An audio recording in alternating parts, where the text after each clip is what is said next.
Closed captioning is brought to you by Cable's Eyewear Retainer.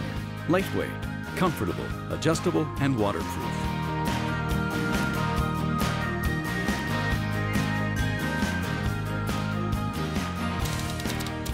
While I was looking for those gar pike, I couldn't help notice that I could see smallmouth bass every once in a while just appear off in the distance, and also baitfish schools just off the shoreline.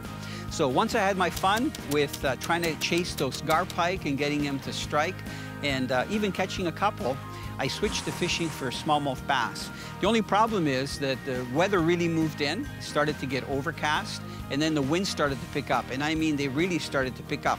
So what I started with was using a twitch bait and casting the twitch bait along the shoreline. You know, I find using a twitch bait very productive if you're fishing in water anywhere from 5 to 10 feet. I believe one of the reasons why twitch baits work so well, you can control the depth of the lure, and when the water starts to get churned up, especially from strong wind and waves, smallmouth bass actually turn on. And their senses are so tuned in that if anything flashes or swims erratically, they're drawn to it and they usually explode on it. So that's one of the times when you get some of the strongest hits.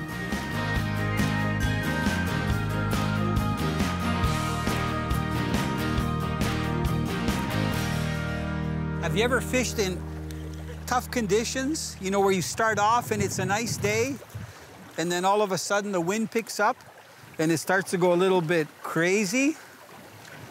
This guy nailed this ripstop. Gonna lift him up out of the water. Come on, you beautiful fish.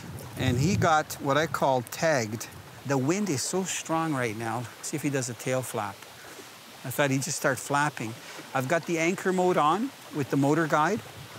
If I didn't, we'd be blowing and doing like donuts down the shoreline. So we gotta have about a 40-mile-an-hour wind. We had whitecaps come along the shore. So the only way I can fish it efficiently is to put the anchor mode on the XI5 and then just pepper an area and then move up a bit. So this guy I'm just gonna throw back. You ever see a flying fish? Watch. It's a flying fish in fresh water. Little guy, and he's gone.